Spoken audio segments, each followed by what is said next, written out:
Former deputy Minister of Information, ugly Eugene Fahngon, and we also end up with our brother Henri Costa, the BM in disguise here in the United States. We are not afraid to touch the issue. So please share this morning while I am setting up my technical. I'm setting up my technical stuff here. Feel free to share because it's going to be a little hot this morning. I want you to understand what I mean hot. It will be hot this morning. I'm just trying to make sure that all my connections are right this morning. Hope all my connections are right.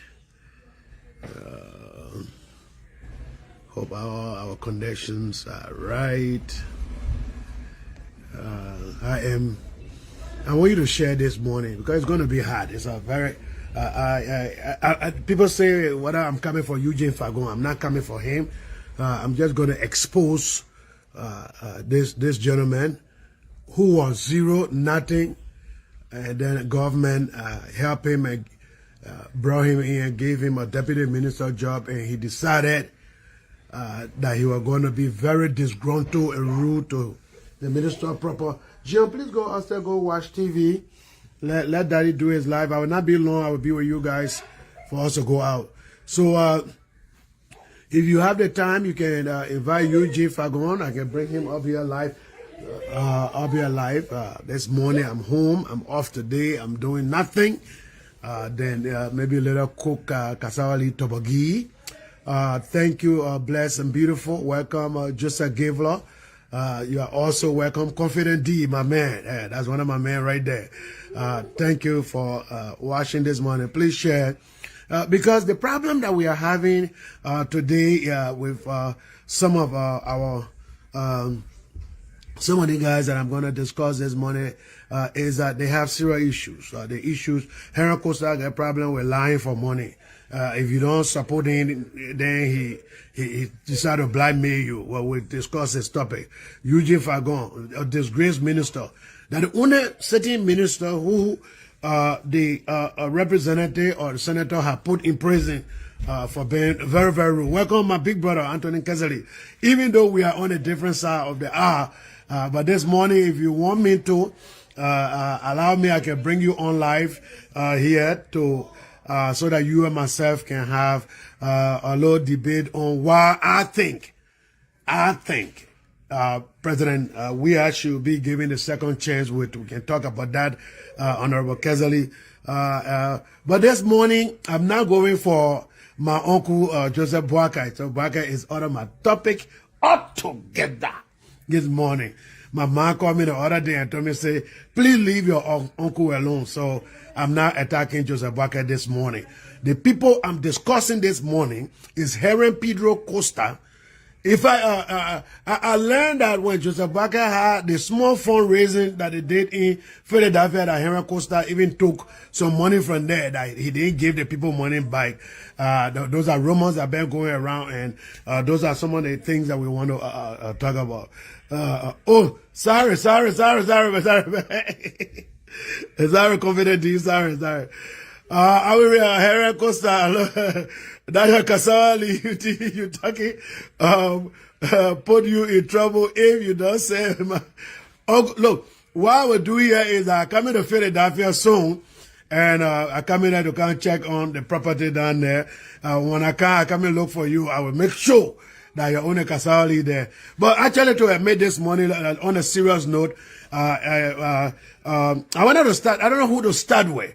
Yekeh Kolubah or Eugene Fahngon, or I should start with Henri Costa. I'm kind of low, you know. All of them here, they are very, very hot topic. So I will start with the guy who was in the camp before. They call him, he cannot be trusted. He cannot be trusted. Anything they gotta tell you, he's telling you out of frustration. I will call his name. This guy lived in Baltimore. He was selling news goods. He was selling where, like in Philadelphia, they get something they call Jerry Corner. When you go to Jerry Corner is places where people go, things that they don't need to go there to go and sell it. It's not like you own a store. It's not like a real store. But when you go to Jerry Corner, you get a low spot that you can pay for. And when you pay for that spot, and then guys, please share the live video because I'm coming for you guys this morning. So that is the work he was doing. I'm talking about Eugene Fahngon. He was married to a little Loma girl from Vonyama district. Her mom from Vonyama district. Her father, basically I don't want to go detail into their legal life. She's a decent little girl, a nurse by profession. Eugene Fahngon was offered a position to go to Liberia. After all of us were live here doing George Weah time, we were here pushing the propaganda, pushing the need for this guy to be elected. Eugene Fahngon was live. He was there already calling election results for Grange there, Maryland, and everything. Out of all of those things that happened, he said MPP were able to push his name. Now listen, we are coalition and this guy have really done well for the coalition by the propaganda he was on, fighting for us. Let's give him something. And then they called my cousin Nathaniel Mange at the time. He said, Mange, please, let's push Eugene Fahngon. And Fahngon was pushed to be a deputy minister for information. But when that guy got there, when he got there first, he felt that he knows more than everybody in the whole country. He knows more than the president. He knows more than the minister proper. He knew everything. He felt when the minister speak to him, he was very disgruntled. This guy was even put behind Baba Edwin Snow. You remember that? I got the pictures here. I got a picture to the fight. Because he was disgruntled, they arrested him and they locked him up. Some of them made calls around so that Eugene could come out of jail. He came out of jail. Later on, again, Eugene was suspended for being disrespectful. Look, if even in the United States, where all of us live and work, if you are disgruntled worker, the people always suspend you. When they suspend you and they find out that you come back and you're not doing nothing better, they dismiss you. Eugene was pushing George Weah, the best president. The mayor built this, the mayor did that, the mayor building roads. You all knew what Eugene Fahngon was doing. But they fired him because he was very rude and disgruntled. When he came, people told him, he said, my man, we still talking to the president and other people to see whether they can reconsider their decision. So when he came, he first live he was going, that he was not going to go against George Weah. He was going to be, he's a lawyer, seditious, this and that, and what have you. Until he got the final news that Eugene Fahngon, that position, you're not going back there again. Matter of fact, the government made a mistake with you. They have seen through you. They have seen your true color. They see that you can undermine people. They see that you can lie.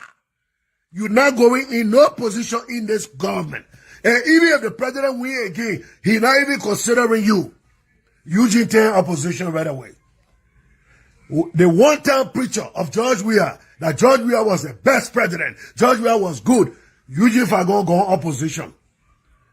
And the problem about most of our lazy opposition gathered here in the United States, as soon as somebody speak low evil of George Weah, they start sending you money. Eugene Fahngon broke. So he decided not to find a way. How can I go back in government? I was there. I tested the power. I tested the popularity. I knew how things were working for me. When the man was appointed in a position, the man forgot about his family here. The man forgot about his family. In 2020, I was in the president convoy when he was doing the educational tour. I met Eugene Fahngon to D12 High. When we went to D12 High, I pulled him on the side. I said, Fahngon, my man, remember your wife in America? He said, oh, that's too big get more for you, man. I hear all my life. At the time, he was doing all his disgruntled activity. Now, he forgot to know that you got to always have your base covered. Now, he came to America now. Thinking that you want to go back to go live with the people, they kick your ass out. The man is frustrated. No government job. He don't get a job. They fire him. The man don't get no business. Nothing. The next thing he has resorted into now is his cheap propaganda activities that he's carrying on. Oh, the government this. Oh, the government that. Oh, the government is this. Now, all of a sudden, we have, I personally saying, personal inbox texts, and they're asking, I said, brother, stop. Slow down. Get a fight. I'm not saying don't publish.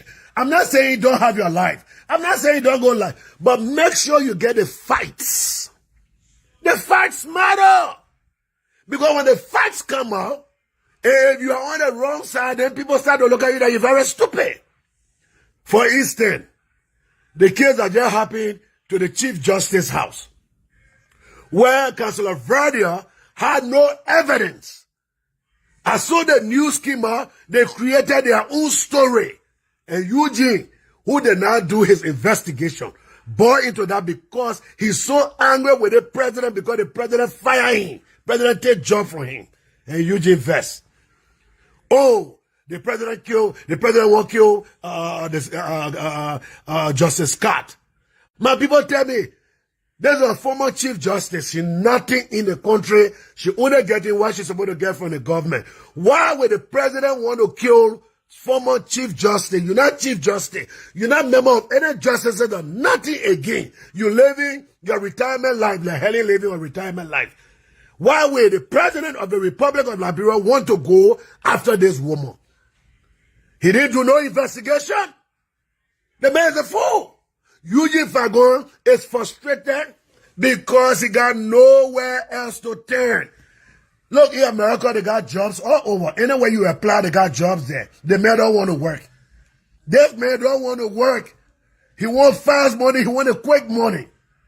So, he has turned himself. Hey, how you doing? He says, Jeanette, congratulations for your wedding. You didn't invite me. Congratulations. We'll find your gift.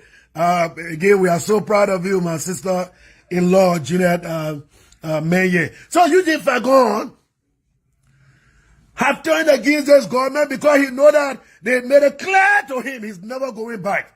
He's never, ever going to be a part of this government. So he's disgruntled. Every day, breaking news.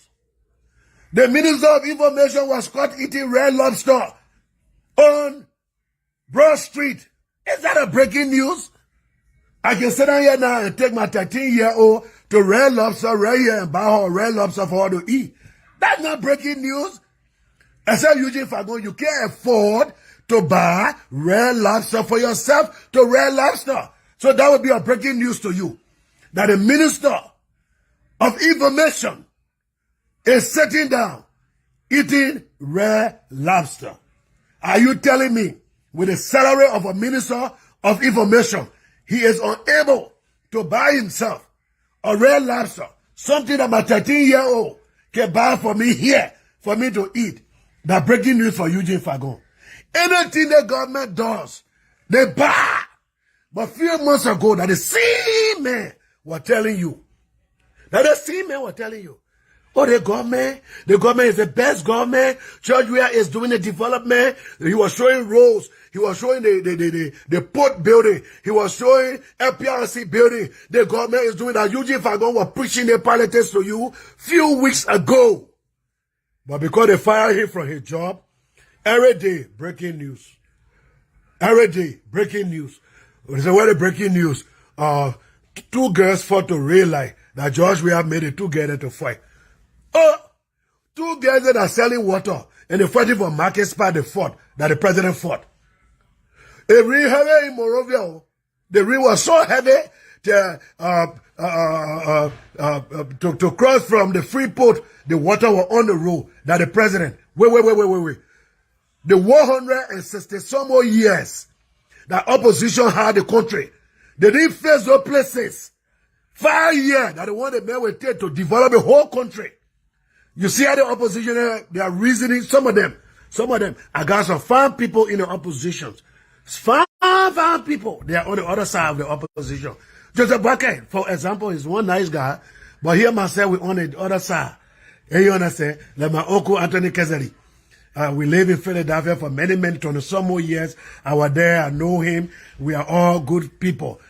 But we shouldn't be enemy to one another because of our political differences. I'm a citizen. You are the party member. Other people are ARCAP. Other people, like for example, one of my best friends, they call him Lucinis, and say he got a talk show. He's part of the ARCAP. But we call, we friends, we call, we talk.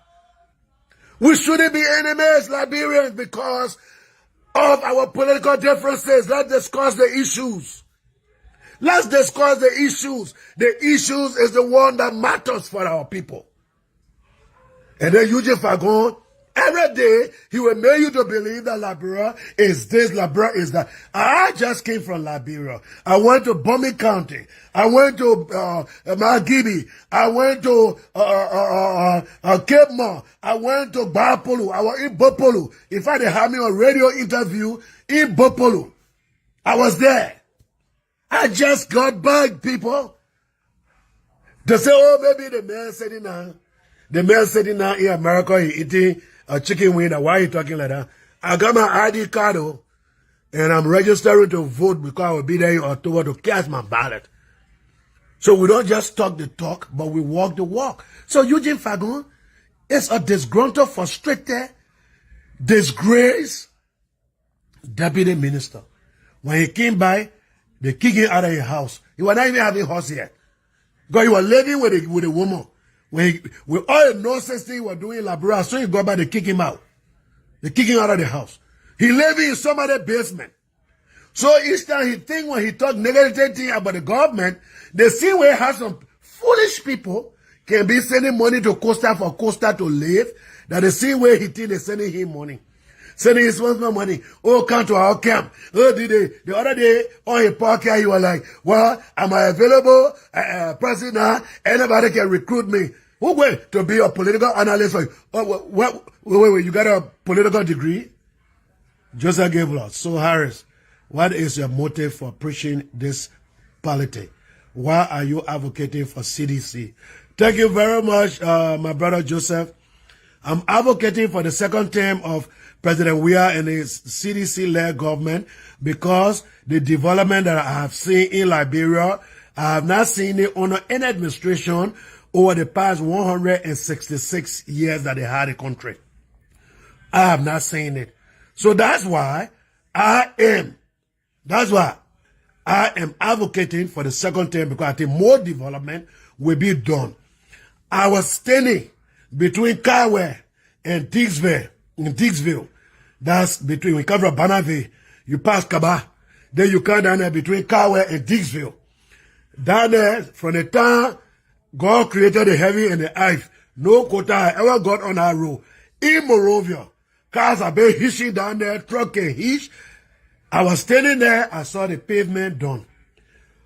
When I went there in 2020, when I was in Liberia, coming from rail light, the bypass to get a dry market, I was standing there, I saw the president construction going on vis-a-vis Omatu Arbor.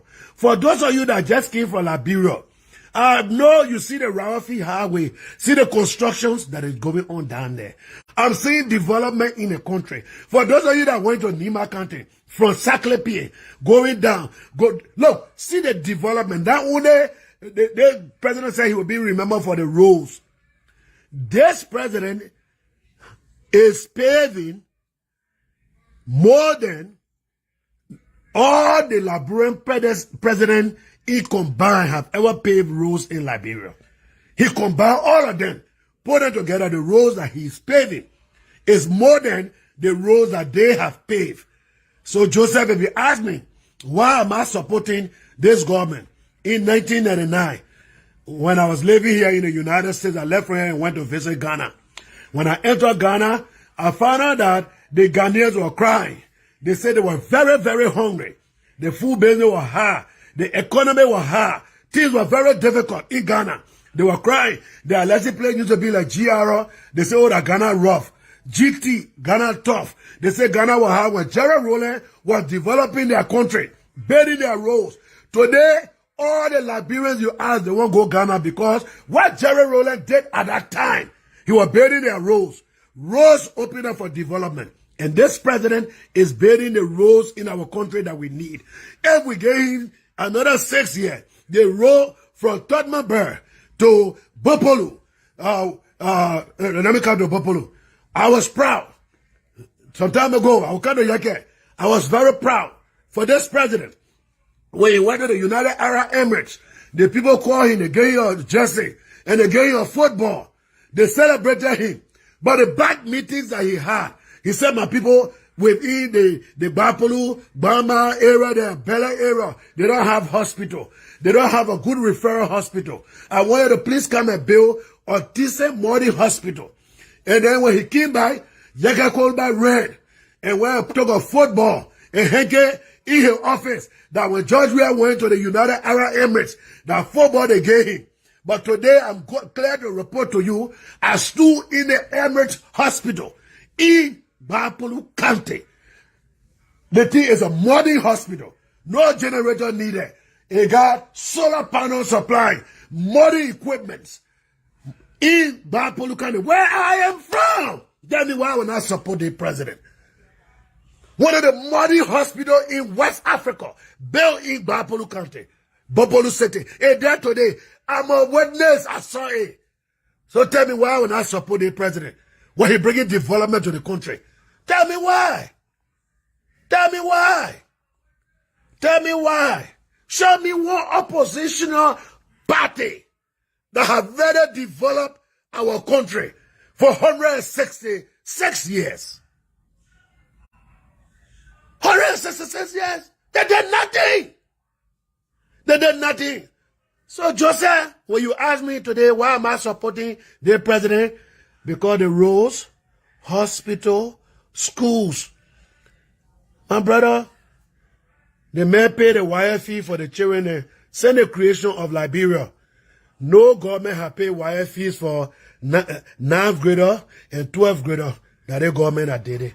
No government has brought Wi-Fi on campuses that you can sit down to your hall, you register for your courses. You don't have to go to University of Liberia campus. That is president. Today, our late nephew and nieces and cousins that are in Liberia, when they go to 9th grade, they're not got to worry about YFE, government pay. When they go to 12th grade, pay. When they talk about hospitals, the Emirate had that example. The Emirate had that example. When you go to road construction, the man and footprints are there. Look at the Rawafi International Road, that road he opening now. See, look at it. See the construction that's going on. See the development that's going on in the country. Things may be difficult. Things may be a little bit hard. Yes, it happened to any developing country. When they were building the railroads here in America, they went into Great Depression here to find food in America to eat at the time. It was hard. Whatever development is going on in a country is sometimes hard. It's sometimes hard. It's sometimes hard. When development is going, let me read Anthony Kennedy. Save your breath, my young brother. I know you. We will need you soon when we take power in January 2024. Stop that crap about President, about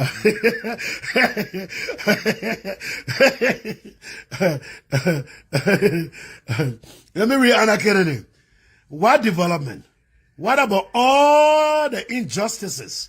All right, let's discuss that. Injustices. Injustices. My sister, I'm proud to report to you that in Liberia, there are more criminals in jail today than any previous administration. In Grange, the prison is filled. South Beach, the prison is filled. If you go to Bapolu in Bopolu, the prison is filled. You go to Banga, the prison is filled. The justice system is speaking up. Look, you took 14, 15 years to destroy the country. It's not going to, everything not going to be bread and butter overnight. It's not going to be like America overnight. But if all of us as Liberians can put our hands behind the government and help in whatsoever way possible, the government will continue to succeed. I remember what John F. Kennedy said here in the 60s. He said, my fellow Americans, it is now time that you think about what you can do for your country and not what your country can do for you. We can't be sitting down in the Americas eating cheeseburger and hamburger and expect that our country is going to develop by foreigners. We can't do that. When a Ghanaian man work today, he will live in a small apartment here but see a home back home. He employing people. The great United States got close to 33,000 federal workers. 33,000. Remember, we are going close to 300 million people that live in America. Only 33,000 work with the federal government. But in Liberia, we are going close to 6 million. And everybody want to work for the government. Everybody. The government is doing well, my sister. There are some places the government hands will be shut. We're getting there. So let's go to Mususcat. You understand that people, pundits who ran to Facebook recently, they ran to Facebook and started preaching that the government was doing witch hunting. You got to find out that nobody broke through her gate. Security was outside. Nobody broke through the door.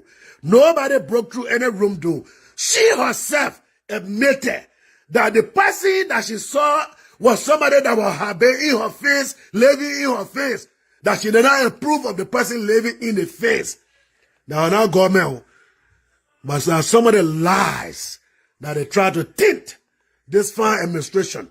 If you say injustice, my sister, the injustice, the president pick up phone and call Henri Costa.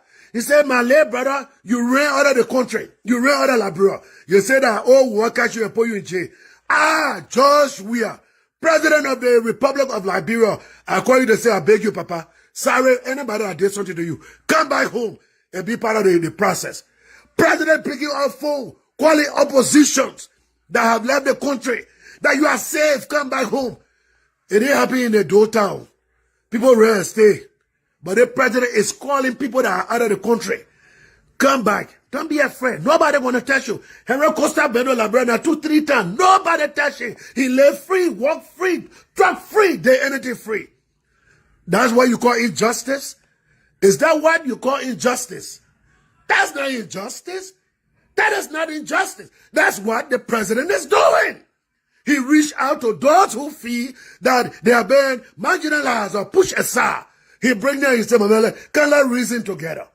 Let's build this country. Look, contrary to the popular belief of most of the opposition that are in America, they felt that George Weah was going to do witch hunting.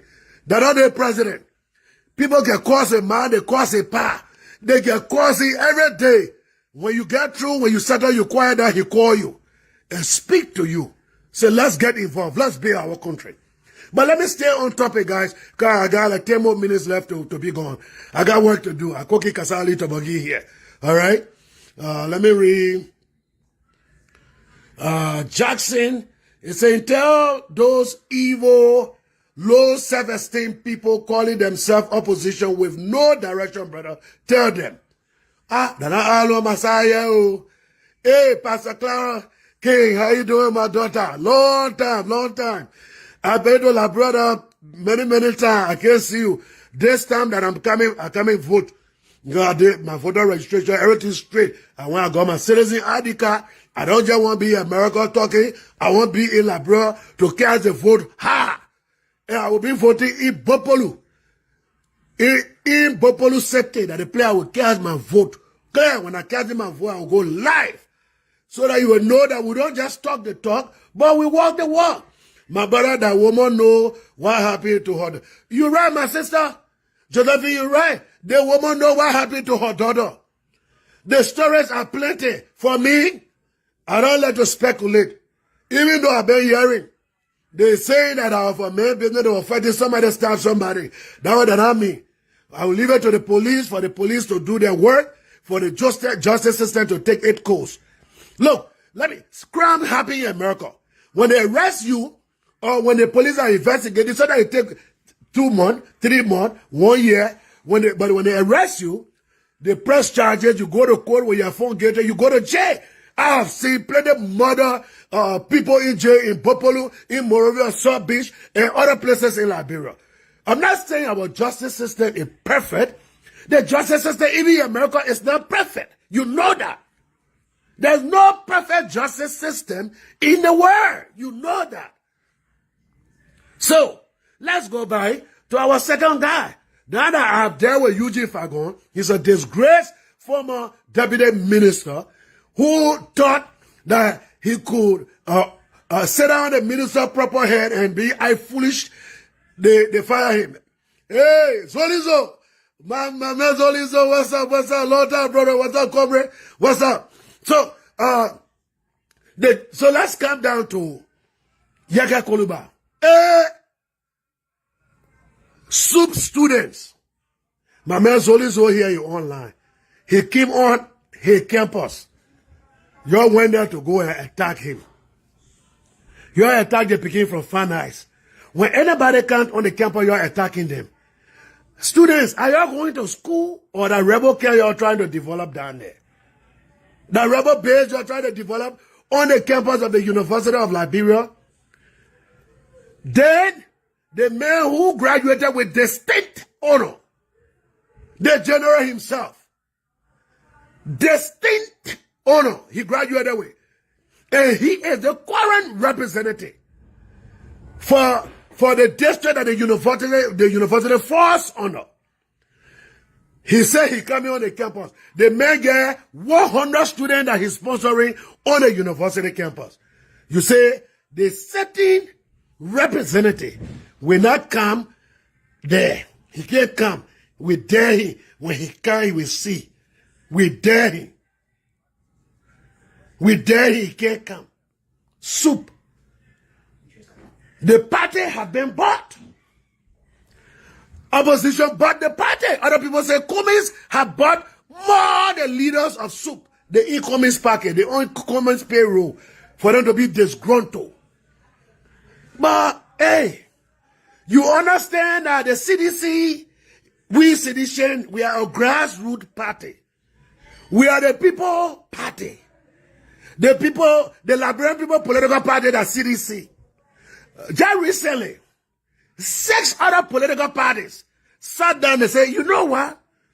We think the CDC people are doing well. We're going to join them. 6 political parties just joined CDC last week. Then you think I'm on the wrong side? You think we're on the wrong side, my people? 6 political parties. Not 1, not 2, not 3, not 4, not 5, but 6 other political parties all came together to say the CDC-led government is doing what we think is right, so we want to join it to move our country forward. It's a good time to be a Liberian. It's a good time to be a Liberian. It's a good time to be alive. That we are alive to see development taking place in our country. That I can go buy my bag of cement and go be my 1 block to say I want lay foundation. That you can go buy your little shop. It's a good time to be a Liberian. Beverly Harris said they have the right to listen to who they want to, but they can't stop anyone from coming on the campus. My sister, you are right, oh, says Beverly. You can listen to Cummins. You can listen to my uncle Joseph Boakai. You can listen to, Rebecca, you said, see this the other way. You can listen to Joseph Boakai. You can listen to all the opposition that you want to listen to. But don't stop people from coming on the campus of the University of Liberia. It is a registered ground where people go to register to vote.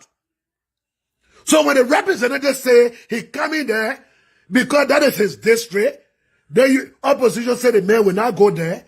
I am so proud that this guy stood up and put iron boom in his bike and walked and went to the University of Liberia. He spent 2 hours.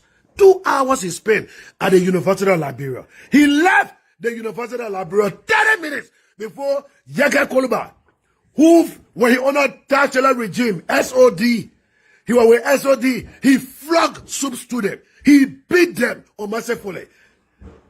Now the person that they went to, Yekeh Kolubah, who flogged soup students, who disgraced soup, who disgraced the people who die in soup today, they were crying in their grave to see soup student running to Yekeh Kolubah, who flogged them on the university campus before.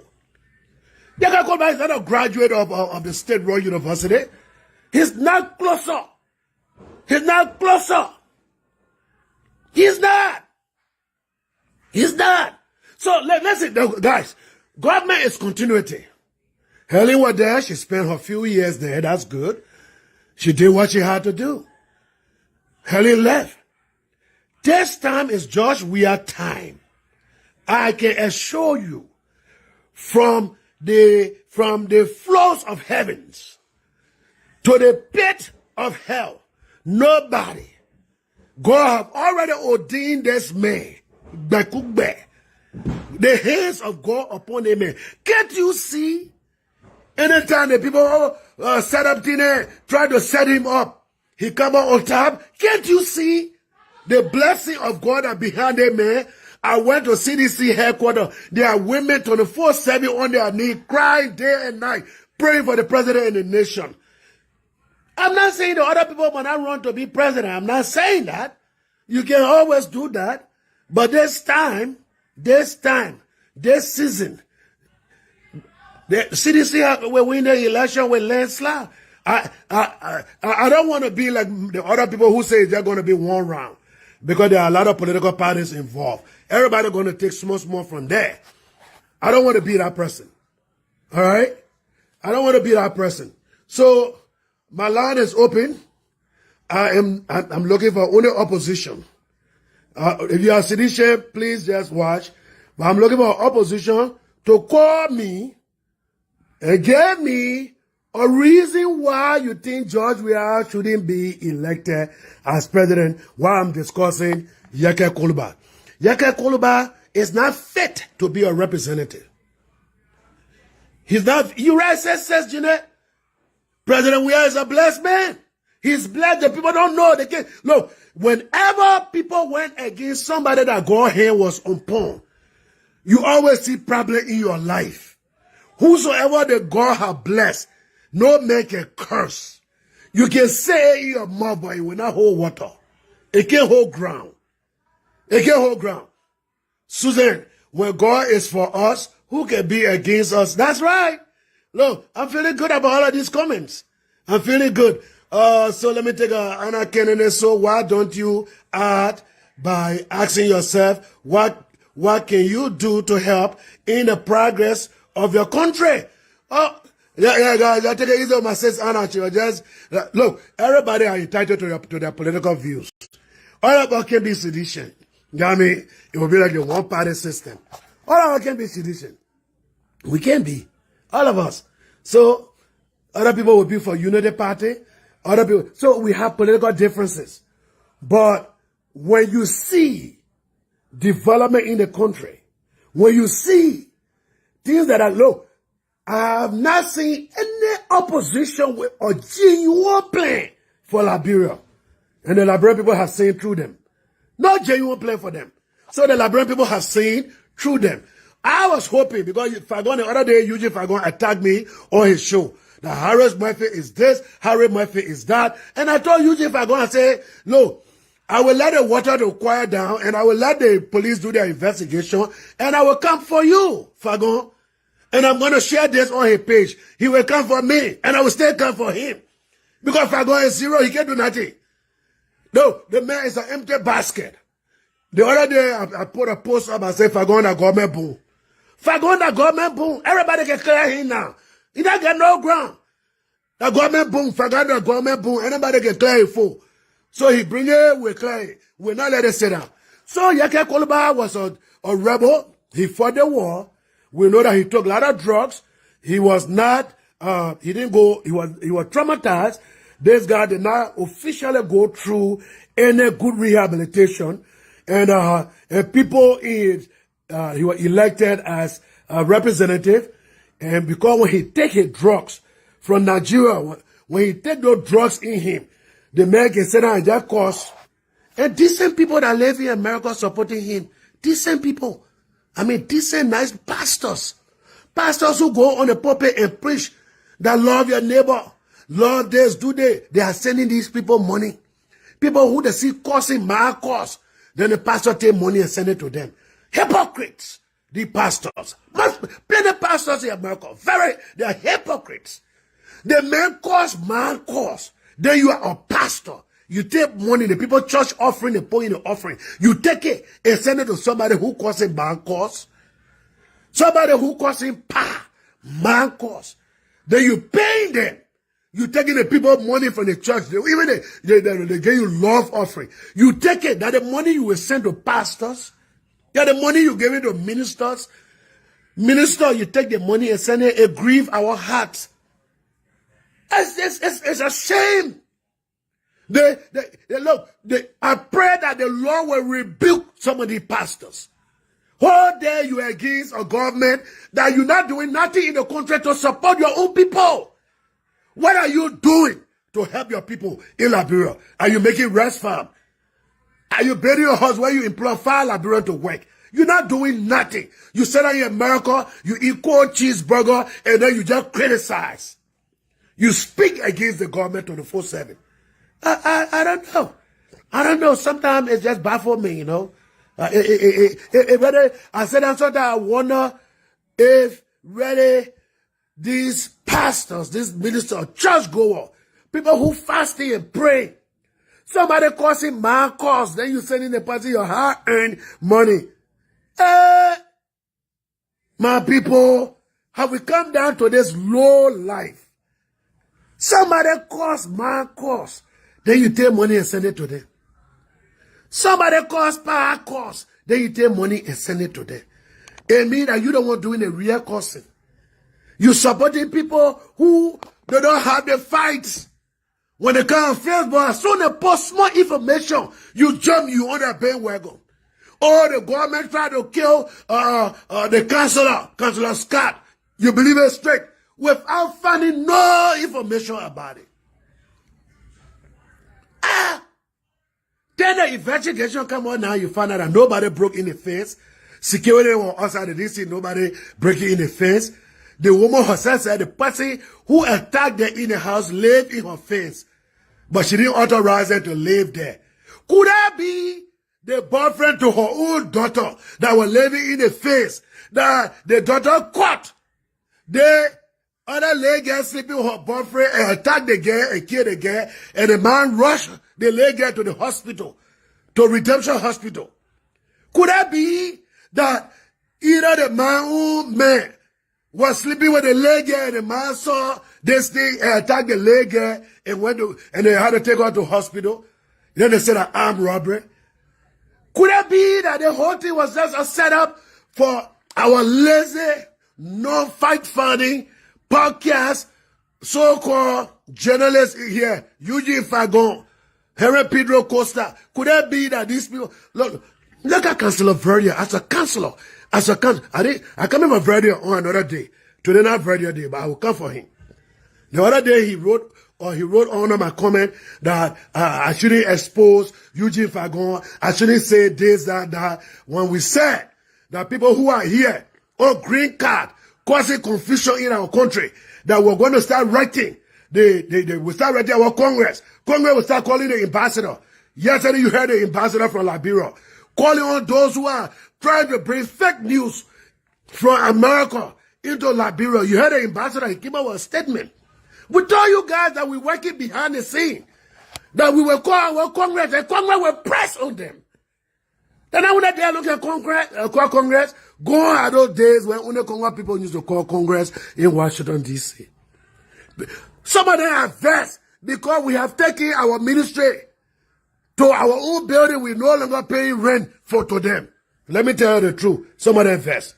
They vexed with the president because we are developing more than they ever developed for 166 years. In 5 years, what we are doing is more than what their great-grandparents did for 160 some more years. We did that. In 5 years. The people had a contract for 160 some more years. They had you to believe Liberia was the best place to live. So you will say, I was born here, I will die here, I will never travel. Then the war happened. Then the war took place, right?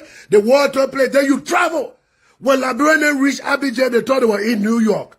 Because these people suppressed our people, that our people were not traveling. They didn't know what was happening.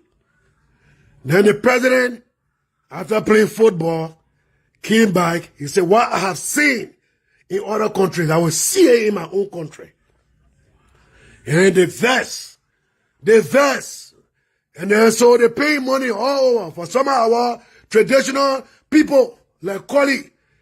They pay there. The people that are receiving small money, they pay there to say nonsense and lie. The government is not perfect. No government is perfect. Joe Biden government is not perfect. Right? The French government is not perfect. There's no perfect government on earth. But if the government is doing most of the things right, go home. Go home. Build your house. Open lay business. Hire Liberians. You will be safe. I went there. I go on a bike from Douala. I go on a bike and went to Bopolo. We went all the way here town, all over. Nobody one day look at me to say this and that. They stopped me at the checkpoint. Right there before you enter Bopolo, there's a checkpoint. The guy asked me, what are you doing? I said, I came to see my country. He laughed. He said, my man, enjoy yourself. The country is safe. Don't let these people lie to you that when you enter Liberia, Zogo will hear your head. My sister, if you go to Ghana, Zogos are there. There's a girl that worked with me to the job, a Ghanaian girl. She said, there are more trouble in Ghana today. The Nigerians have gone there. There are more trouble. Look, there's nowhere you will go that there's no problem. On the streets of Chicago, when you go there, there's shooting going on every day. Shooting going on every day on the streets of Chicago. The people die in Philadelphia, in Los Angeles. They're dying, but you still live here. So you can go to your home and develop. Go build your house. Go and make your farm. The country is good. Don't let nobody deceive you. I go there. Look, I just came from there and I'm going back again. I'm going back in June. And we'll be there. So look, guys. Look, let nobody deceive you. I'm not saying that the Georgia government is perfect. Georgia government is an excellent government. Georgia government not get no corruption. Georgia government is this. That's not what I am saying. What I am saying here today is that the country is on a path for development. That's what I'm saying. If Eugene Fahngon, former deputy minister who lived here in the United States, was selling OOT in Maryland, say he was having shop, then he was not having no shop. He was not having no shop. Eugene Fahngon was not having shop. I'll give you the example. My people, Anthony Kezali, he's from Joseph Boakai. Even when, I worked with Joseph Boakai when Boakai was 12 years in Liberia. Anthony Kezali will tell you, will agree here with me, that when you go to Jericho, now the people there who not need their teas there, people who are there, some people take their tea and give it, and people carry it to a certain place to go sell it. When you sell it, then you get laid in order A. That's what Eugene Fahngon was doing. Every day when we were doing the podcast, during the election time, look, they offer all of us position. I was offered. I declined. Because if I'm making the money I'm making here, and then you're giving me less than that in Liberia, and I got a family to take care of. If you can see them here, I got a family to take care of. And you can look on the wall behind me. If I got a family to take care of, and the money you will give me, then the next thing I will do now is, when somebody come there, I will want to do small corruption thing until we practice it again. I say, no, I will not do that. But we will continue to support the development of the country. If Georgia is having 10% negative problem, but 90% is good, well, we'll support him. It's better to be with the angel that you know than the devil then are saying that when they come, they've been promising you before that when they come, they will do this. When we come, we'll do this. For 160 some more years, your country have not been developed. Your country never see good development. Your country not see it. Now they finish everything and they're not talking about development. They're talking about there are injustices in Liberia. The injustice. Why injustice? Why injustice? Then tell me, guys, why injustice? What are you talking about? What are you saying? Are you kidding me? When they collected George Floyd here, they put their knee on his neck and squeezed it until life left his body. That justice there? Yeah? When they shoot it there and night in Chicago, and you living here, and you saying that injustice, you can't go to your place? No, guys. Let's be very realistic, you know. I see a lot of Amos Junior, Amos KY Junior. He posted JNB. But JNB not bad, man. But he had a turn, he did nothing. Joseph Boakai had a turn, he did nothing. He was 12 years as vice president. Now one day he ever put forth, say the road from Banga to Menekoma lost paving. That the other day I want. Nothing. There was no hospital in Bapolu until George Wakina he built hospital there. So JMB was there. We not get no water in Labro, he was there. No water was there. No drinking water. People are throwing poo plastic on the street when he was there. You think that's what we're going back to? That's not what we're going back to. He was there. Joseph Boakai was there for 12 years. 12 years. People were throwing plastic bear on the streets of Morawa with poo-poo. But go see today what happening. The president, they bust that whole land open, coming to Freeport, coming out of the opening the land, water all in peace for everyone there. Now why we coming here, JMB, my fault. Why he dead? Look, okay, before I go to my last man, Henri Costa, before I go to the last man, JMB, let's take a track record on JMB. Anthony Saria, I didn't want to hit the paper today, but the people calling me to say small something about him. JMB, Joseph Yuma Boakai. Originally, to be very frank and to be straight, you can believe it or not, take it to the bank. I'm from Lofa County. I was born in Lofa. I grew up in Lofa. Okay? I was in Bazi Quarter. I live in Tebomé. I live in New Vonjama. I live all over. I was born there. I was born there. We are there originally from Padameng. Gales, they got the old Padameng, they got a new one. So I'm trying to lay the premise to give you, to shoot low bit on Joseph Boakai foot. For those of you that don't know Joseph Boakai, when he was PMC boss, PMC, if those of you that know the Liberia Produce Marketing Corporation, he was PMC boss. What Joseph Boakai did, if anybody that here that can defend him, you knew Joseph Boakai. What he did as PMC boss, zero. If anything he did, they just come on now and say that Joseph Boakai, zero he did to PMC. At the Liberia Produce Marketing Corporation, he did zero. Joseph Boakai was agriculture minister. You were still importing bag of rice. Agriculture minister. There was no program, no development. We were still calling bag of rice from out of the country. We were importing the highest bag of rice when he was agriculture minister. There was no tangible government program to address our agriculture issues when he was agriculture minister. Please come and say something if you know JMB. Say it. Not just JMB. Most of the people who shout JMB, they don't even know him. You don't even know the man. Originally, the man was not even born in Liberia. The man is a Solonian. You don't know that? The man is a Solonian. His wife is a Solonian. He's a Solonian. Katumu. Is Katumu a Liberian? Katumu is not a Liberian. She's a Solonian. Joseph Boakai is a Solonian. You don't know that? Do you know Joseph Boakai? Because they are at the border. They live at the border. And then you say, oh, because they're kissing men. They got kissing people in Israel and they got kissing people in Liberia. So because you say, oh, kissing man is in Gegedu in Guinea. And kissing man is in Foya in Liberia. So you will say, the man that Liberian. Like in the Benava da, he says he's a Liberian. We agree, you're Liberian. In Liberia in the 70s, the 80s, the 90s, Sierra Leoneans were teaching in Liberia. Sierra Leoneans were living in Liberia as Liberians. We accept it. Lord lead us. Say he's a Liberian, he's Liberian. But his interests in Lofa County have come into question. Have come to question.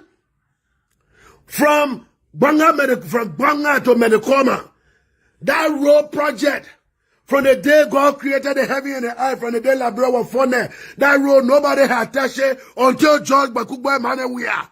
He don't want to get it. The road going on now. The road have crossed in Port Bridge. For those of you that know the place, the quarter have crossed in Port Bridge. In Lovana, you're going. The men getting there, you going. I'm not saying that John, we are a perfect, but the brother is doing something. Then we native cheering them on say that, oh, they meant this, oh, they meant that. How you doing, my sister Seba Harris? God bless you. Hey, I thought you were going to come back straight. I thought it casually. When JB was at LPMC, it was the only time that Liberia imported the least amount of rice. Where we're getting our rice from? Please type in, Kazali. Tell me where the Liberians were getting rice from.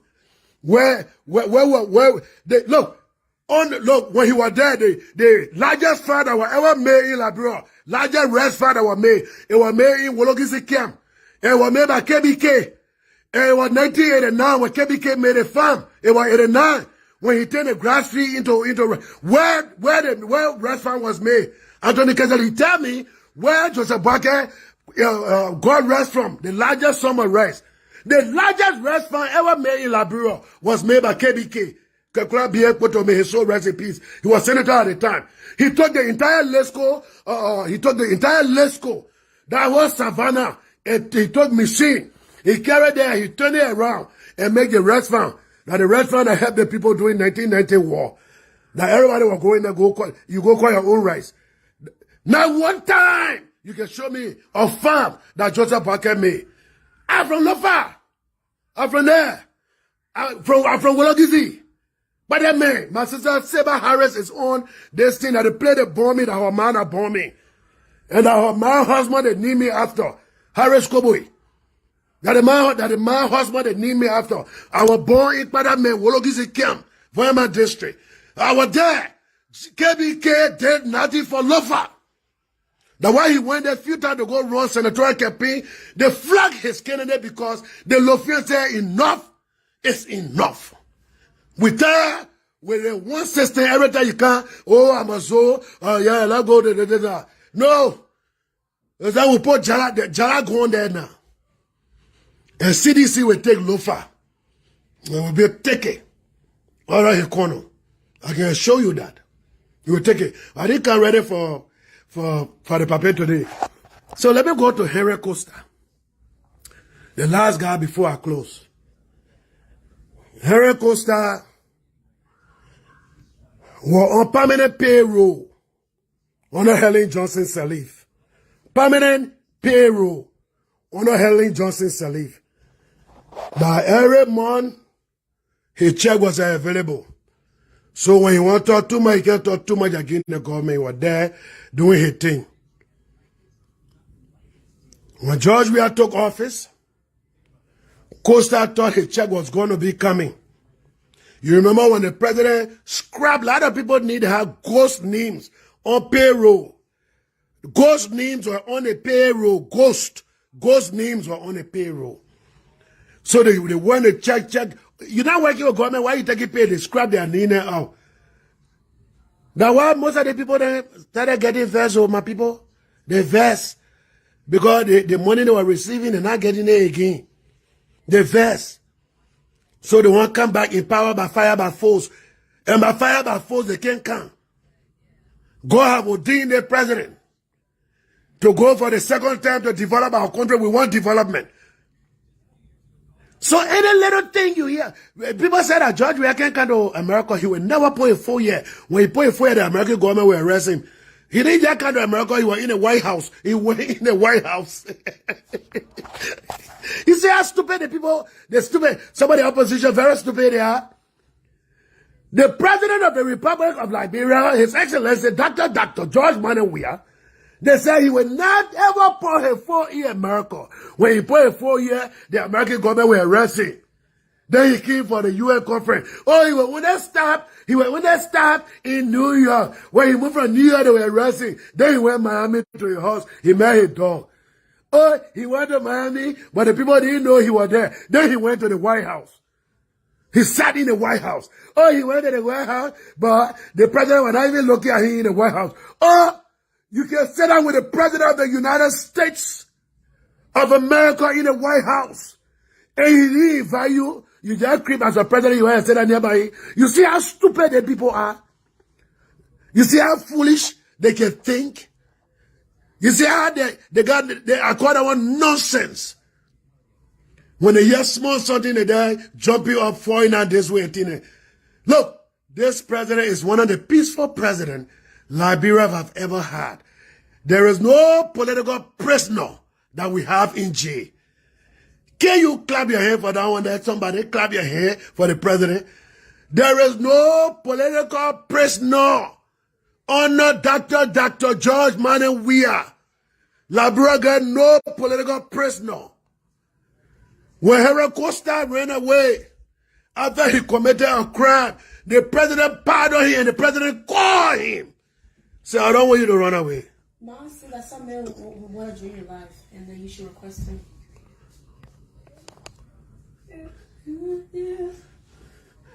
I will bring in Lucini Sese. Anthony, you will be next. I will bring in Lucini Sese. Lucini Sese, my friend from Philadelphia. I'm trying to add you to this live.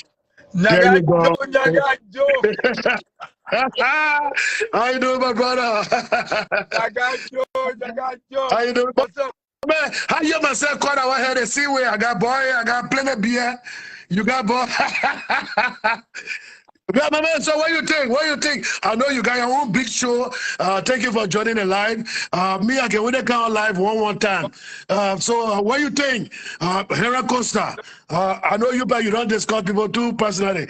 I saw you took picture with Henri Costa the other day in Philadelphia with our big brother Anthony Kesari. Henri Costa, Yekeh Kolubah, and Eugene Fahngon. What do you think? Yeah. Yeah. You want me to discuss? You want me to discuss about Henri Costa when they came to Philadelphia? Yes, that's what I want you to discuss. Right. Because this is things. For me, like I said, I'm not a politician. I always try to stay on my lane, okay? The former Vice President, Joseph Newman Boakai, came to Philadelphia. I went there, and I was invited, okay? But my first disappointment was the time the show, he didn't start a program at that time. That was one of my disappointments. Joseph Newman Boakai, former Vice President, in my mind, he got experience. You know exactly what to do. But health-wise, I don't think you will be able to serve the country at this moment. You understand? Right. I don't. When you say that to people, people will think that, oh, you hate Joseph Newman Boakai. No, it is not about that. I'm not a sedition, and I will not be a sedition. I'm not a unity party, and I will not be a unity party. I'm a neutral person. But my observations, what I see, the current situation with Liberia, just so you want back is old. It's not even about old. If a health situations will not permit him, that's my own argument. Because when Joseph Newman Boakai entered the house, every move he made, every step he made, I watched him. I took pictures. Because I wanted to make sure. People keep telling that, oh, he this, he that. You understand? Right. So based on that, I don't think when you talk about it's good, he got experience. You want people with people, but because of it, it's not only the age forgot, but it help. I don't think he can make it. I don't think because based on that. But let's go to the other end, okay? You know, when it comes to Costa is a good guy. He's a young man. But Costa makes more people in support, in my mind, want support Joseph Newman Boakai, but based on Costa behavior, it makes people to withdraw their support. Because you don't want to be somewhere where somebody will go personal or denigrate you for no reason. You understand? We can Right. disagree and agree. It's part of human life. But when you start to be personal, and when you start to discuss issue that it doesn't make, Roman propaganda, it doesn't make no sense to me. If I want to talk about you, Henri, if I want to talk about you, Henri Murphy, I should be able to bring authentic information about you. Right. I should be able to bring something, even if it's not 100%, maybe it may be 75% or 80%, because we are humans. Right. Okay? But you cannot come out and just bring something that there's no magnitude in it. It doesn't make no sense to me. So, by Henri Costa being with Joseph Newman Boakai, it's not helping the situations. Thank you. Let's go to Comey. You see, people coming down corporate experience, but also you need to always understand that the supporter of Comey also need to understand it is not about Comey. It is about the nation. Right. Let all put the interest of Liberians first. It's not individual interest. And that's right. Yeah, you understand? Right. If you doesn't like Joshua, it's okay. It's part of human life. But Joshua has done some good.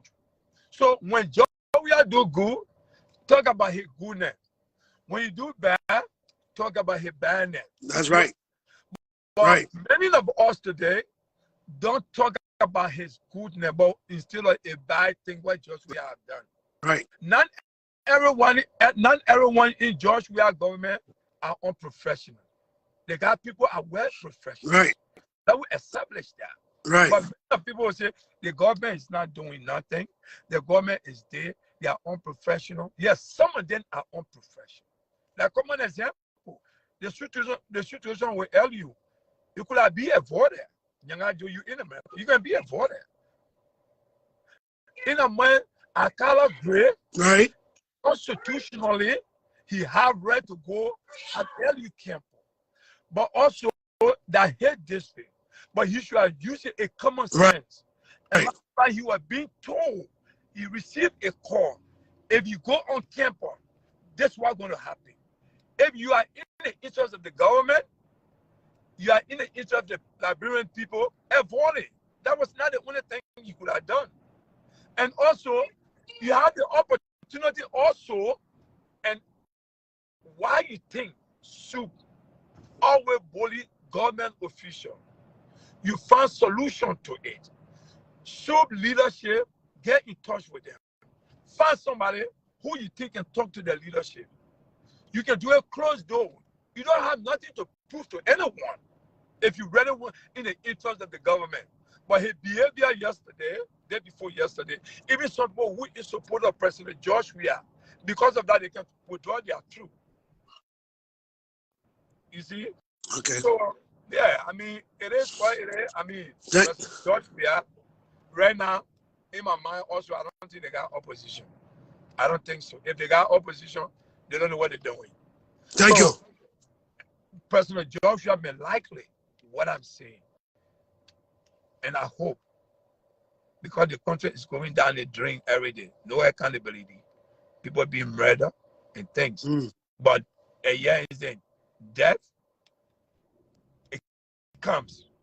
You myself being in America, you know, right. People die every day, but there should also be the accountability. You understand? Yeah, look at. And you also got to allow the police and the government to do their investigation and to go through the entire legal process. Yeah, but equally to the police, they are being controlled. Let's be honest, Nyangajo. Patrick Sulu don't even know what he's doing. He doesn't know. Lawmaker calling another person murder. A Prince Johnson can call somebody murder. What's about him? How do you call somebody? You call somebody murder at the Senate. I agree. But if you call somebody, the murder is right there.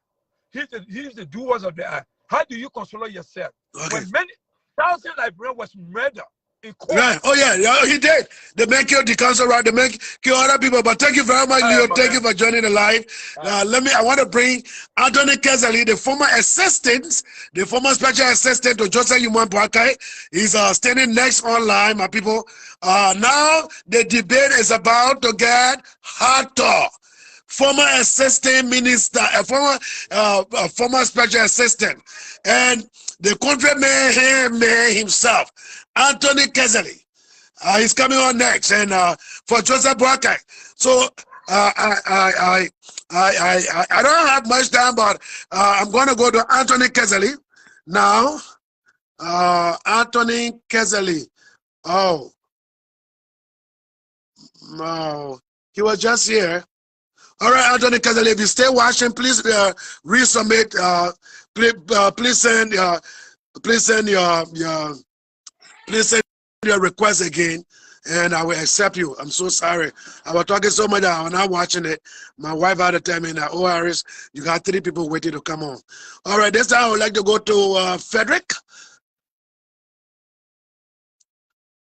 I would like to bring on Frederick. Guys, if you want to join the live to give me your view, I'll be taking 30 seconds of it. 30 seconds, I'm waiting on. How you doing, sir? Yeah, I'm good, brother. How you doing? Wonderful. Yeah, what's your quick input? Your twin brothers, you and your boy, the man count on your got to see here, your halo to see. I know, right? Yeah. Yeah, well, what's your input real quick? Yeah. Yeah, so my brother, your brother who just from there, he said a lot of things that I do agree with. And you know, if you look at people carefully, my brother, even the Bible say, if you want for a man to be a pastor, meaning that the person should be someone who can take care of their family first, someone who has family. That is, family is like a leadership, so you should be having a leadership in your home. Then it can, you know, transcend to the church. Sometimes people say, "Oh, Mr. Boakai, experience." Experience is not age. Experience is not, you know, experience is what you know. Let us put it in this way. Mr. Boakai, he had been vice president and other major areas he worked. Let us ask ourselves, with the condition that we are faced with, we don't have jobs, we don't have, you know, our country is like that. What have Mr. Boakai done apart from government? Personally, for us to see his demonstration apart from in government, because you are already saying, I don't want to go to the government aspect, you're already saying that he didn't do anything when he was government. But I'm talking about his personal life, his personal achievement that out of government. What has this man done? What have he done? Yes. Look, my brother, yeah, I am. I just 7 years in America. And the 7 years I in America, I can go to my county and show you my agriculture program that is going on. Thank you. That is how you can determine that this person is, look, my brother, we need someone at this generation, especially our country now is youthful. It's not older people. Our country is so youthful because of the war, because of a lot of situations. We have more youth in that country. And we need people. Look, you put Mr. Boakai there today, it's like you're putting Cummings, how do you call it, Costa and how do you call it, Henri in power to lead our country. Thank you. Thank you. Thank you. Look at how this man was controlled recently, carrying him and bringing America, treating him just like, look, you put that man there, you make people, it will be worse. I'm telling you. But thank you so much, my brother. Thank you. Thank you for your input. Thank you. Yes. Development is not an event. Development is a process. Thank you. If you see what President Weah is doing, he had that man gets sense.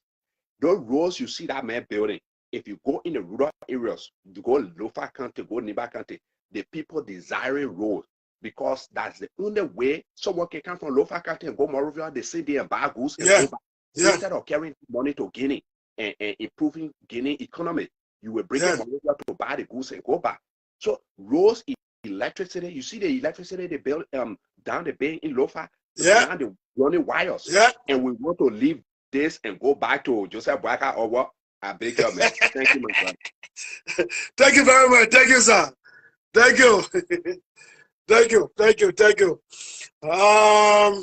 Anthony Kezeli, I'm still waiting for you to send me that request. Anthony Kezeli, former special assistant. Yeah, Anthony, I see you say I'm here waiting for you, but I gotta see the request. You gotta send me the request so I can bring you on. I'm even looking for your name so that I can be able to add you. The debate about to get serious, my people. I am looking for somebody from. Oh my God, I can't see Anthony Nee here. Let me put him here. I want to invite Anthony Kezeli. I add him right away. All right. So I'm adding Anthony Kezeli. He's my own big brother. So we're going to take a lepe. Thank you, sir. Thank you for coming. The request is not in. I'm here. I've been waiting. Yeah. How are you doing? Yeah, so yeah. I give you first 1 minute for your opening statement. Why we should vote for Joseph Boakai? Don't come rush me here. All your praise singers have had the luxury of time, and I'm combining you plus all of them. All right, take your time. Take your time. Take your time. You are protected. Go ahead. Firstly, I will advise you to do more research if you are going to make this platform very credible. If you're talking about somebody's history, you will need to go and do in-depth research. You talk about JMB at LPMC, which was one of his glorious days, and you are turning it around and making it like it was a low performance era. And you talk, I'm not going to follow you about his citizen or Liberia, because those ones are below the belt. Those are things that we should even take from this level. As far as he served as vice president for this country 12 years, and some of you at some point supported him and this, but today he has become a foreigner. I don't want to go down that slope because it ain't worth to discuss about this person citizen, this person. Some people say, or George Weah is a Ghanaian, and I don't go to that kind of level. Then some people came here and talk about, like my own younger brother, Cisse, he quickly transformed from a talk show host and became a medical doctor, examining himself. And by just looking at him, taking his picture on camera, he said he not fit. You know, you see the trouble Liberia in, how people acquire for themselves a qualification that they don't have, and they make decisions based on that. Now, health-wise, look, if medical practitioners tell us that JMB is not healthy, I mean, it would be risky for us to put him all out there, for him to die in our hands or so. So we are not listening to medical doctors provided by CDC or ANC, who already had their prognosis or diagnosis long before Joseph Boakai even went to hospital, because they want him dropped today and be incapable of doing anything. So their diagnosis is already waiting. So we're not listening to them. We listen to medical practitioners, competent people, and as long as they say he's going on, we are going on. But let me clarify one thing.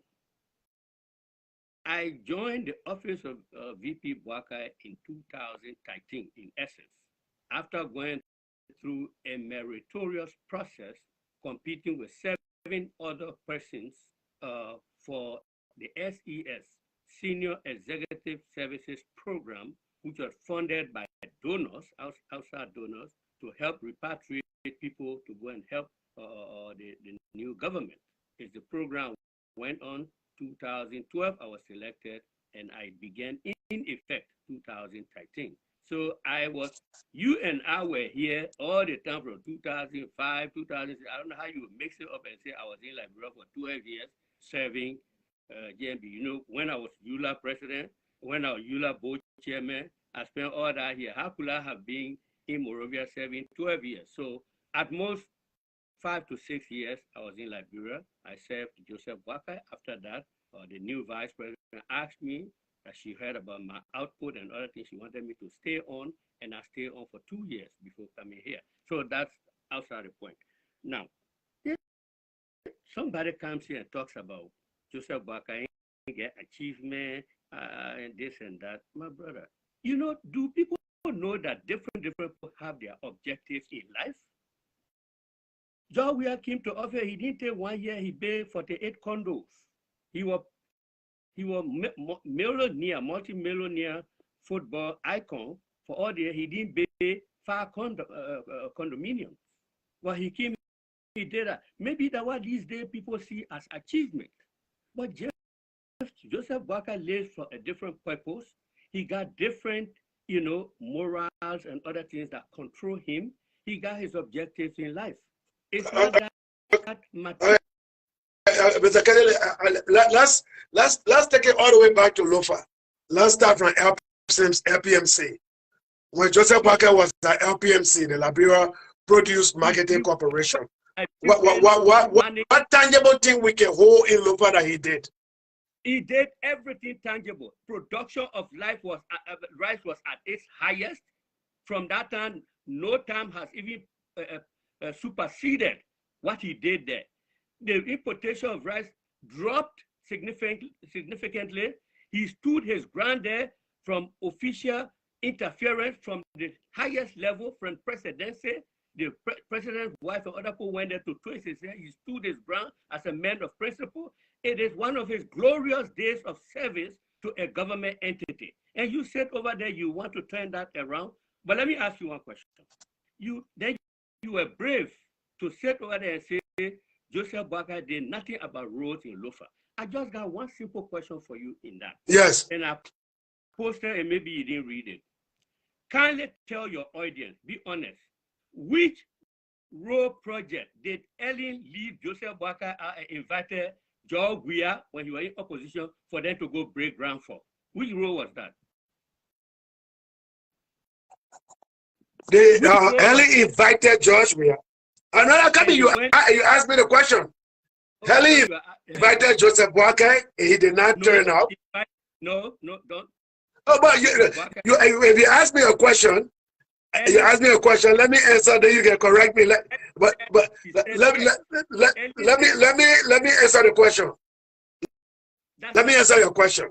Okay, they invited Joseph Boakai, he didn't go there. Which road was it? That's the significant part of it. Which road was that?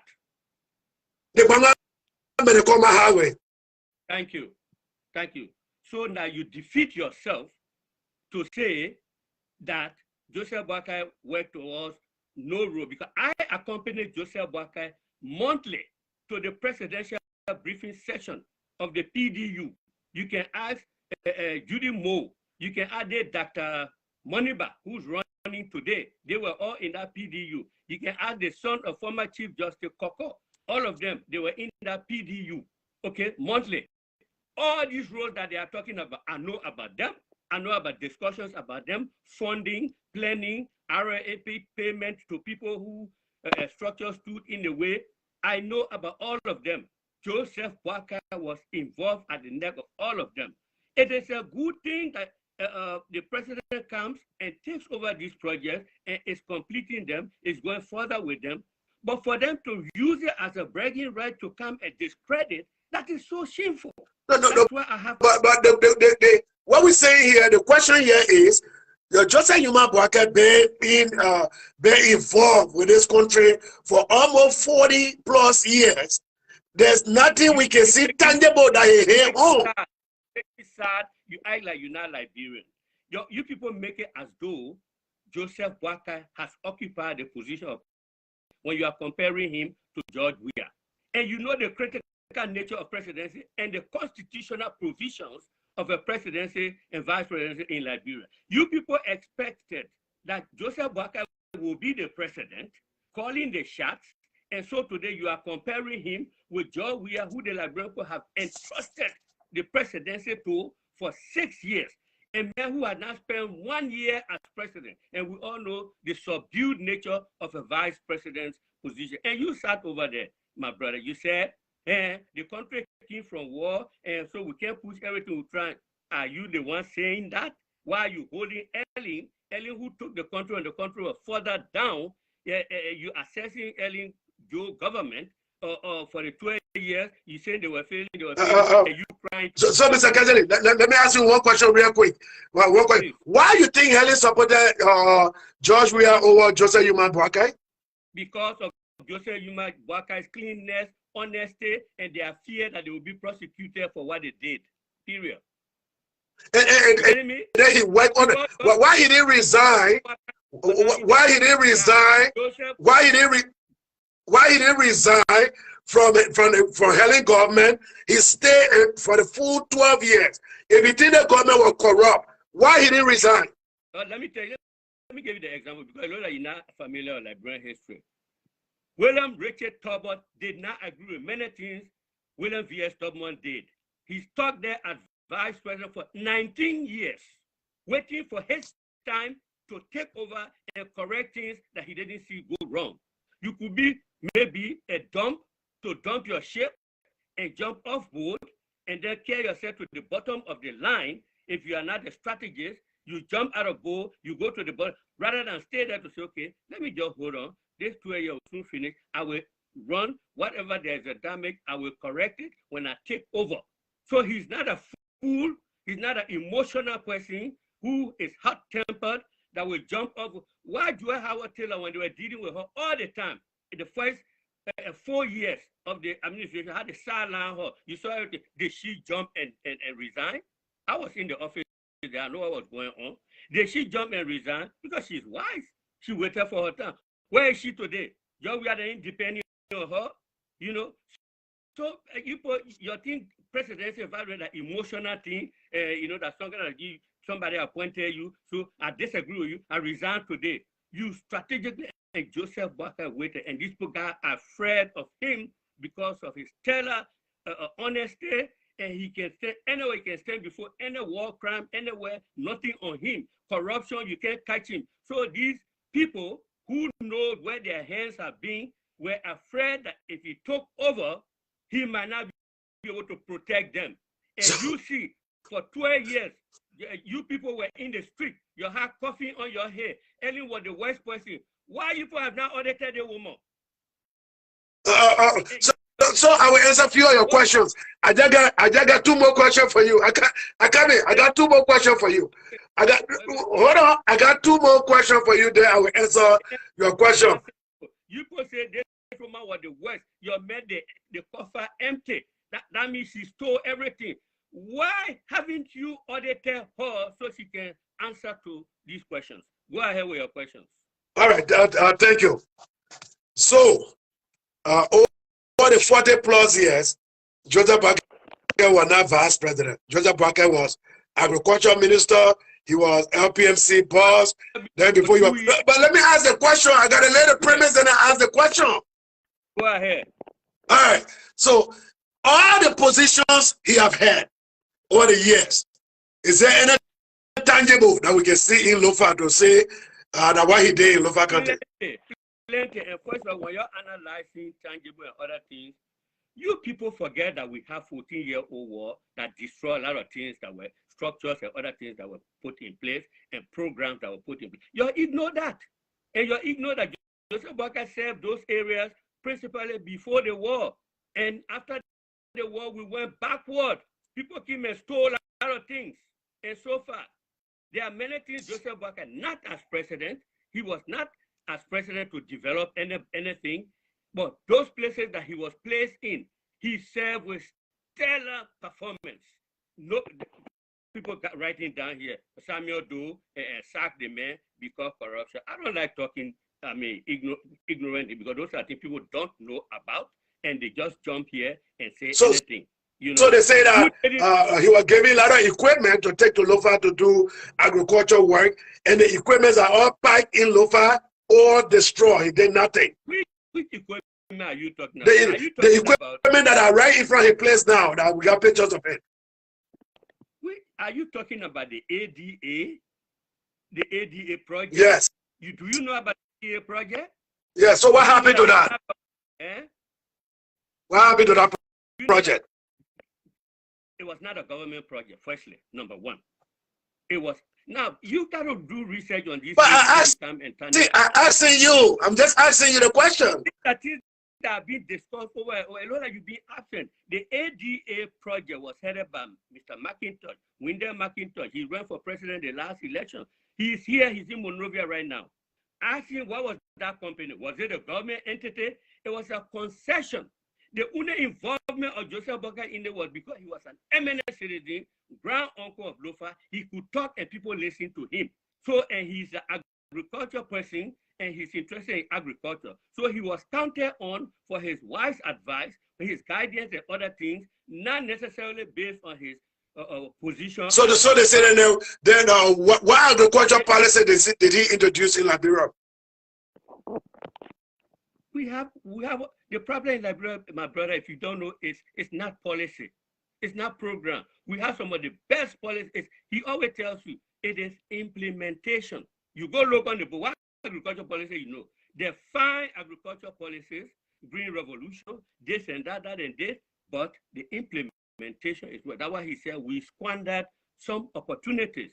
They squander opportunity when they actually say because of lack of implementation. So he took responsibility for the squander opportunities.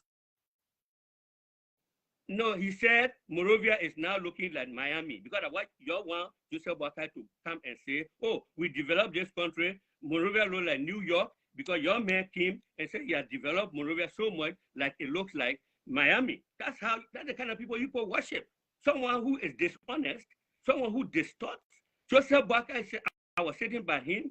It was a bumper show conducted by Patrick Honor at ERBC, and he said, they asked him whether there was some of these failures. He said, yes, we did squander some opportunities. The conversation, well, I'm sure it's recorded. It should be in the archives of ELBC. People took it, they say, oh, they may say all the opportunities again, they squander all. In fact, they say they squander the money and all kind of things. You all fee of football, soccer, fee of play. When you go in the goalpost, you made it, oh, he squandered the opportunity. So when squander became to people that it's corruption, layman view. You can squander an opportunity you made. It's an opportunity missed. You could have done. And when they ask you for that, they say, we lack more implementation. You know? All right. And he's proud of it, and he will repeat that anytime. Okay? All right, Bibra Kezeli. Lastly, what are some of the good things you think Joshua is doing? Some of the good things. It's not bad. One of the good things, he's taking this project that he met and continuing with them. I feel that's how it's supposed to be. And he's doing his own things. And if you follow my writings, I'm not somebody who blindly criticizes just everything. I have congratulated him on many occasions when certain things are happening. Okay, he did the dual citizenship thing. He took a front line role on it. We all praise him for it. I was there when he gave his first annual message. That whole day we were dancing in the hall there when he was giving it. But I think the man has been captured by all these people, the usual people who come and capture good leaders. I mean, if let me say this today, I'm not sure President Weah remembers me, but I was one of his greatest fans when he was at the height of his soccer career. If you came to my office, maybe Murphy, you didn't come to my office in Philadelphia. His portrait was the largest on my desk. Everybody that came, all the American people, I would tell, oh, that's Joe Weah. He was humble. He was honest when he was a player. I was an official of IE, okay? I was there when the day George Weah was departing Monrovia, when they came for him, the men that came for him, I think they call him Dominique. I met him at his grandma's house in Claratown. I was then president of the University of Liberia Student Union. If he's listening, he will recall. I went there with my sports director, Sua Kanga, at the University of Liberia also. We have organized the also tournament, sports tournament to generate funds. We wanted IE to play. We wanted Barrow to play and Oilers. We secured the consent of RE readily from Archie Bernard, and he was eager to help. So we wanted George Weah to feature, Salinza to feature. And you remember those days when those two people were featuring. That's right. Yeah, we remember. So, but then we heard that George Weah was about to leave and wanted to send out the advertisement. I told my sport director who visited him in Claratown, in that grandma's house. He came and met us. He was standing up. He had a young baby on his shoulder. I don't know which of his children was, but I know that must have been the first child. He was young. That's around 1987. So we told him about it. Oh, he said, oh God, he wants to play the game for the university. That's how good he was to us. He all right, so lastly, I think I gave you enough time. I didn't cut you short. Because there's a good part. All right, so lastly, the upcoming election, I know we always soon be going home. I will say point before I go to your last so my last question here now is answer your last question. So George Weah that day, a player George Weah, he was leaving for Cameroon. That was his first contract out of Liberia. He said a fellow had come for him called Dominique.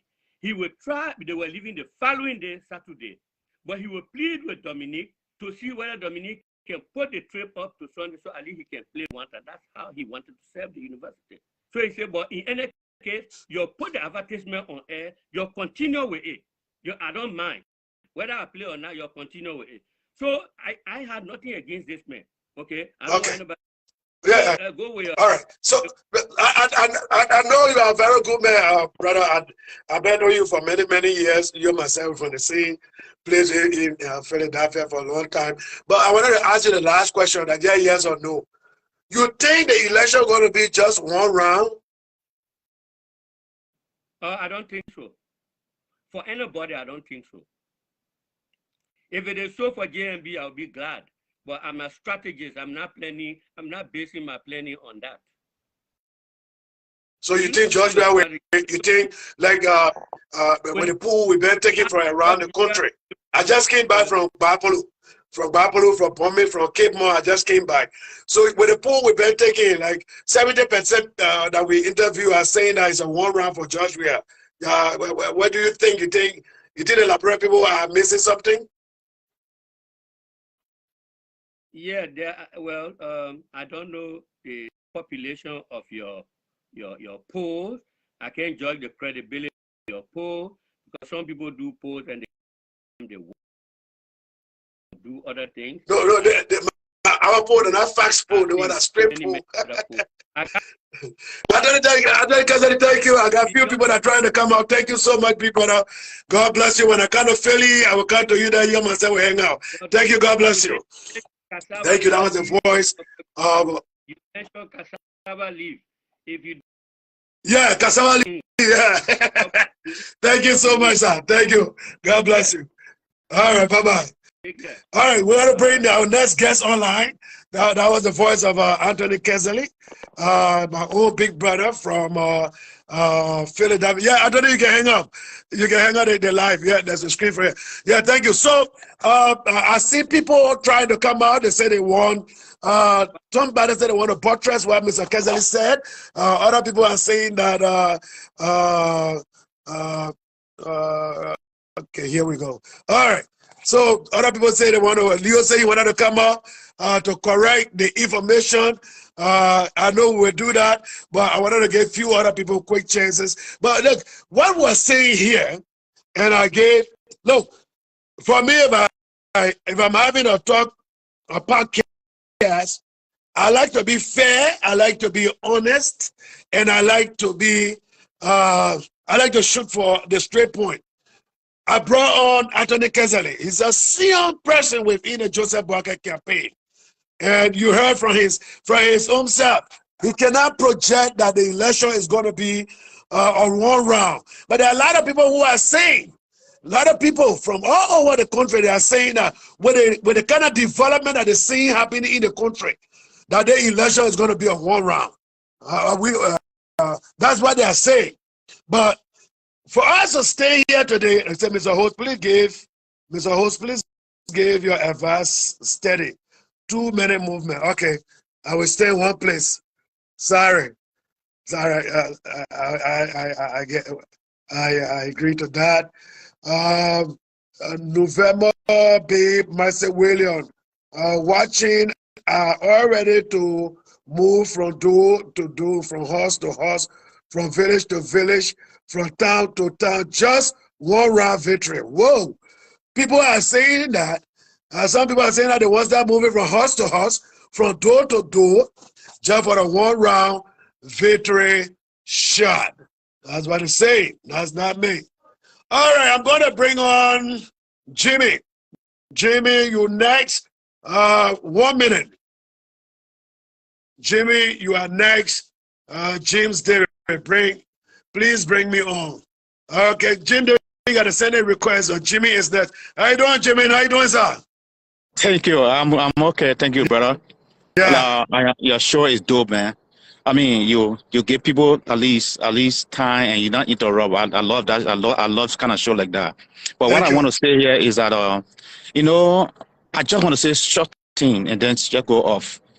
We the Liberian, the young youth that are coming up, the young generation, I would say, we don't want old idea anymore. No, we don't want old idea. The paper I just keep the paper I just care off. So it's good to be a historian for us. When it's good for old people to sit back and then they get history. But we don't need history anymore. We need action. We need development. You brought a man on for he to get evidence and proof what Joseph Burger had done for 40 years. He explained nothing, just nothing, but just to defend him. Anyway, what I have to say here is that from my own opinion, Joe Weir is just one round. Just one round. Just one round. Because a matter of fact that, my man, if people can be very, very, very real to themselves as a Liberian, look at the development, look at the project, look at the development Joe Weir is carrying on in Liberia. We need road connectivity when everything in Liberia, the county connected, bro. Forget about agriculture, food account of Moldovia. That's what we need. We don't need Joseph Barker to come back and put on all his corrupt former official government that left. He will bring everybody back, and they know their deed. They know what they can. They know their connection. We don't need that type of people in Liberia anymore. Look in Nigeria now. Look at the thing that happened in Nigeria. 71-year-old man, 71-year-old man corrupt the whole country. That's why we look up to Joseph Barker, who is going into, I think he's 81 or 82-year-old now. So I mean, we don't need that type of person. We are second term is loading. He will go for second term, and from George Weir, the next president will be very young, like 30-year-old or 35. That's all we need in Liberia now. We don't need no more Omer or Omar. Period. Thank you, my brother. That's all I have to say. Thank you. Thank you for your input. Thank you, sir. Yeah. All right. I will bring two more people online. Then we will. James David. Then I'll go to Leo. Leo said he wanted to buttress something that Anthony Kezeli said. So we gave Leo that chance. We are bringing on Mr. How you doing, Jimmy? Yeah, how you doing, my brother? How everything? I am wonderful. How you doing today? Good. What's your input, real quick? My input is very fast. I like to ask most of the guys that were complaining Joe Barker not do this, Joe Barker. Can we compare Claire with the vice president, Joe Howard Taylor? What was her tangible when she was vice president? Is the Claire we are not doing better than her? So what would we be comparing people? If you compare people from the Bahia too. If you compare a minister, what about the minister that in government now? Some of them serve 3 times in Ellington government. What are they doing? Why is that tangible? Why are some of the directors and why is that tangible? So when we say left, we must say right too. What did they do? Some of them being government for over 20 years. What did they do? Look at the advisor to the president. The advisor then to the president. The advisor several presidents. What did they do? What is that tangible? Can you compare them to? They've been government for during those time. The one that advising job we are now. During those time, some of them sold the library and all, and they say advising job we are. So what is the tangible? So when you're comparing, look to your own backyard too. So when you throw in stone, look where you throw in the stone. Right. Me, I won't compare people. I get some in my backyard. Class we are their budget. Class we are doing I know some kind of project doing I know what kind of state or what kind of City of Hope. City of Hope. You already completed. Joy Howard Taylor was vice president for lady, and she became senator. What her time in Bongante? They stole the Bongante technical money with the poverty company. That's why I see the technical college not finished today. $7 million they couldn't complete technical college. She was senior senator for Bongante at that time. She said 2 terms while her time in Bongante. Her husband was there. That her husband capital city. Where her tangible there, the place where she coming from, Sando here, where am I coming from? Where her tangible there, up to president, where her tangible there. So now when you're saying things you're compared to, is Joe Howard doing the same thing where Joe Barker was doing? Is Joe Howard, is they giving Joe Howard a time or something to do something? So don't compare.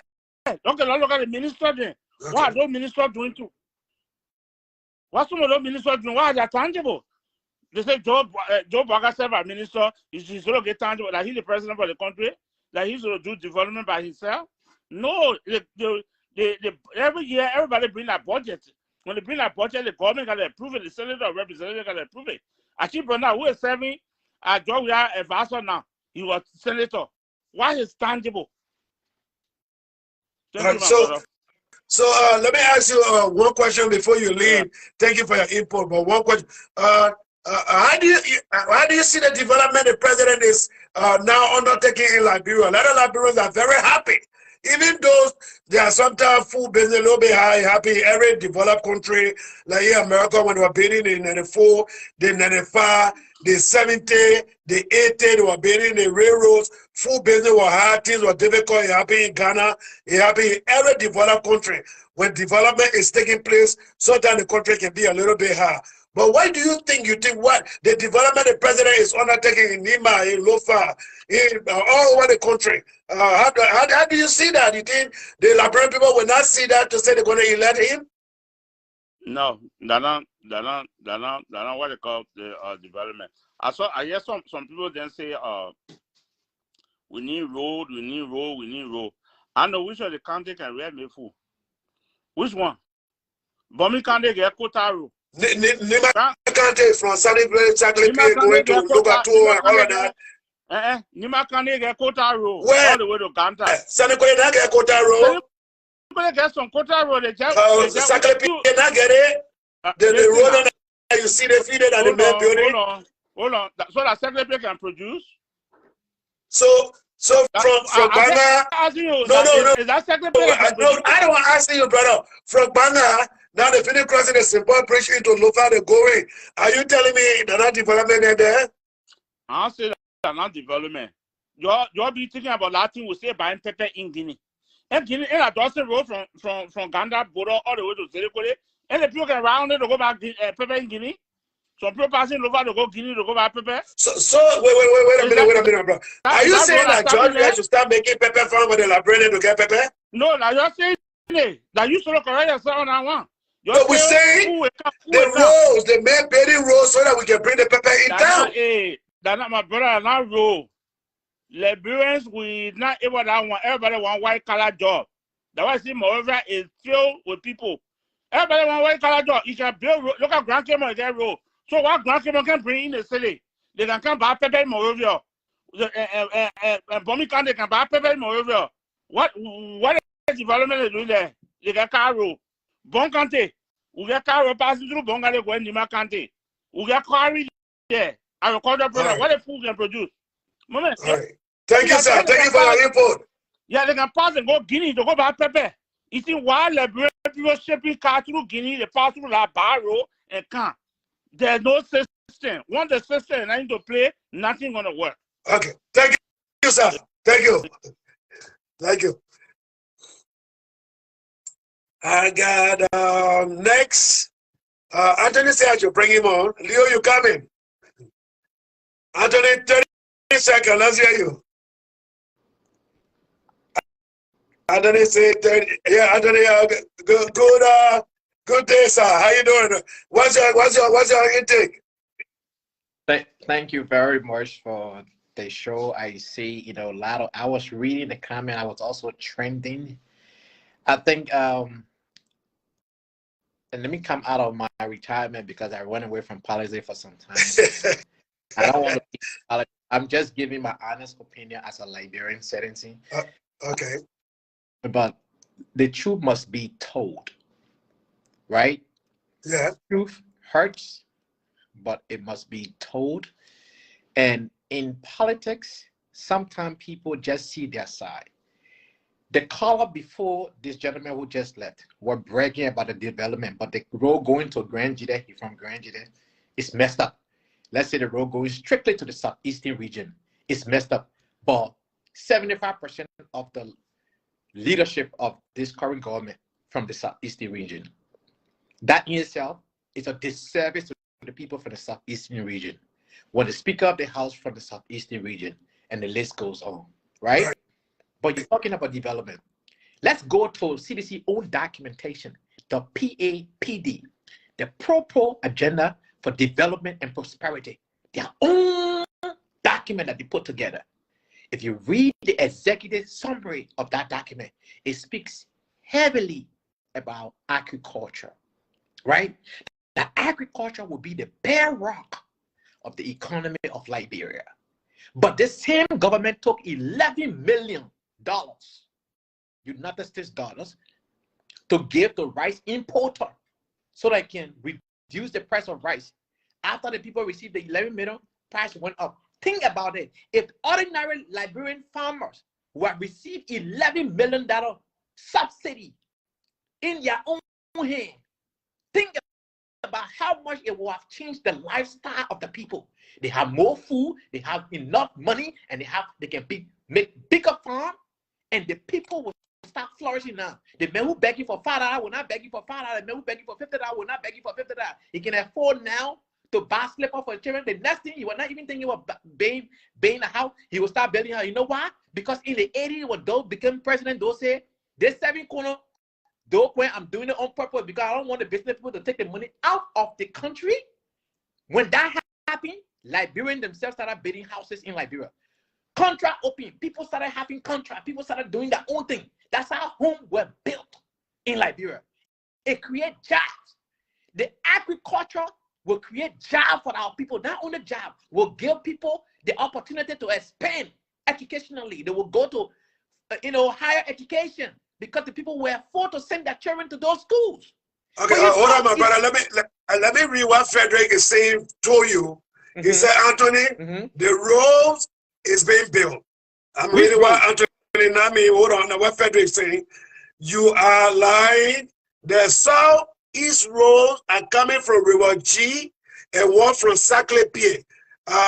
So this is Frederick. He's saying that the roads are coming from River G and the other one is coming from Saclay Pied. So he's saying the roads are being built now. But you said there's no roads that are being built. How do you respond to that? Let me say this. I was born in Yekeh, Nima County. I benefited from the concession deal. My father worked for Lanco Company for 27 years.